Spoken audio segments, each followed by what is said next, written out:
نحمدہ ونصلی علی رسولہ الکریم اما بعد بسم اللہ الرحمن الرحیم۔ احباب ذی وقار، حدیث پاک جو آپ کو سنانے کی سعادت حاصل کر رہا ہوں، اس میں اللہ کے نبی صلی اللہ علیہ وسلم نے مرتبہ شہادت کے متعلق کچھ ارشاد فرمایا ہے۔ یقیناً بہت بڑا رتبہ ہے اگر کسی کو یہ نصیب ہوا کہ اس نے خدمت دین میں اور اعلاء کلمت الحق میں اپنی جان کا نذرانہ پیش کر دیا، تو پھر اللہ تبارک و تعالی اس کے ساتھ کیا معاملہ فرماتا ہے، ذرا غور کیجئے۔ عن جابر قال لاقینی رسول اللہ صلی اللہ علیہ وسلم، حضرت جابر فرماتے ہیں کہ ایک مرتبہ میری ملاقات حضور سید عالم صلی اللہ تعالی علیہ وسلم سے ہوئی۔ فقال یا جابر ما لی اراک منکسرا، مجھے ارشاد فرمایا اے جابر کیا ہے کہ مجھے تم پریشان نظر آتے ہو۔ قلت استشہد ابی، جب حضور نے یہ فرمایا تو میں نے عرض کی حضور پریشانی یہ ہے کہ میرا باپ شہید ہو گیا ہے، وَتَرَكَ عَيَالًا وَدَيْنًا، جبکہ اس کے بہت ساری اولاد بھی ہے اور اس کا قرض بھی ہے اس کے ذمے، تو یہ ظاہر ہے سب کا سب میرے ذمے ہے، اب مجھے ادا کرنا ہوگا، تو اس فکر میں ذرا متفکر حزین اور پریشان ہوں۔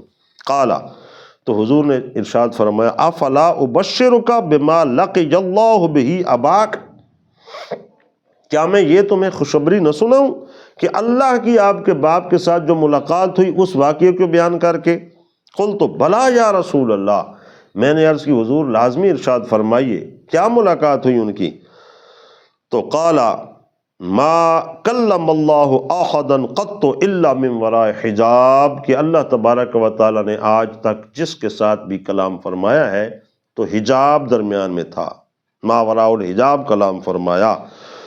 لیکن تمہارے باپ کو اللہ تعالیٰ نے یہ شان بخشی ہے وَأَحْيَا أَبَاكَ، تمہارے باپ کو دوبارہ اللہ نے اپنی شان کے لائق اس کو زندگی عطا فرمائی۔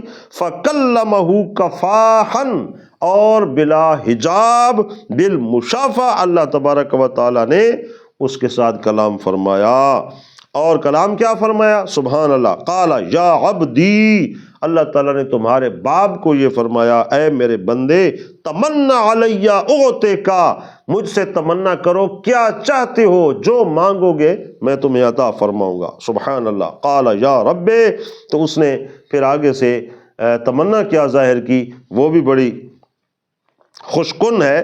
قال یا رب تحینی فاقتل فیک ثانیۃ، اس نے عرض کی یا رب العالمین تیرے نام پر اور تیری خدمت دین پر جو شہادت میں مزہ مجھے لطف نصیب ہوا وہ کبھی بھی نصیب نہیں ہوا، میری تمنا یہ ہے تحینی فاقتل فیک ثانیۃ، کہ مجھے دوبارہ زندہ کر دے اور میں دوبارہ تیرے نام پر اور تیری راہ میں شہید کیا جاؤں۔ سبحان اللہ۔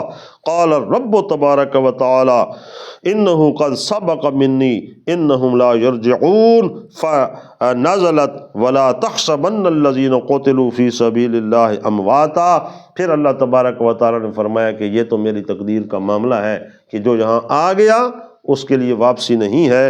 اور پھر یہ آیت مقدسہ بھی اتری کہ وہ لوگ جو اللہ کی راہ میں قتل کر دیے جائیں ان کو مردہ کہنا تو دور کی بات ہے، مردہ گمان بھی نہ کرنا کہ اللہ تبارک و تعالیٰ ان کو اس زندگی سے کہیں درجہ بہتر زندگی عطا فرماتا ہے۔ تو یہ مرتبہ شہادت ہے، عظمت ہے، ایک بڑا اعلیٰ اعزاز ہے اللہ تبارک و تعالیٰ جسے عطا فرماتا ہے۔ اللہ تعالیٰ ہم سب کو دین اسلام کی محبت اور خدمت کا موقع عطا فرمائے۔